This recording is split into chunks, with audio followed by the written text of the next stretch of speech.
లేదు ప్రభు. ఏంటి? మన అశుద్ధమైన వ్యక్తులను పంపుతున్నాను, కానీ అది ఈ సమయం వరకే ప్రభు.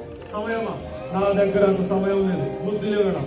అయినా అది ఎంత సమయం ఎందుకు పడుతున్నది? వాళ్ళు నాకు కనపడేంత వరకు నువ్వు నాకు కనపడదు. వెళ్ళిపో.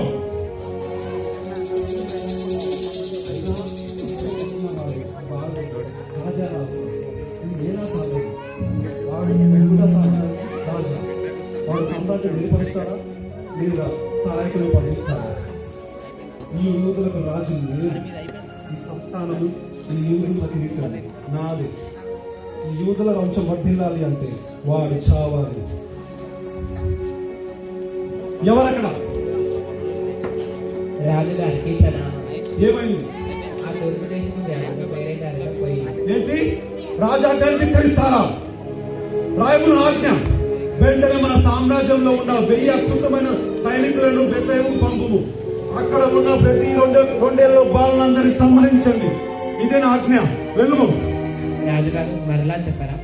నేను అన్నాను, నువ్వు విన్నావు. వెళ్ళము. యూదులకు రాజు అంట, యూదులకు రాజు, యూదులకు రాజుగా నేనుండగా వేరొక వాడు పుట్టుడయా? అసంభవం. వేప చెట్టును నిమ్మకాయ అసంభవం. నా పేరు చెప్తే చంటి పిల్లలు పాతాగే, నా పేరు చెప్తే గుర్తులు యోమోరాని శబ్దమైన చేయలే. ఇక స్త్రీలు ఇంట్లో నుంచి బయటకు వెళ్ళాలి. అటువంటి నా సామ్రాజ్యము నేను కాక వేరొక రాజు పుట్టుడయా?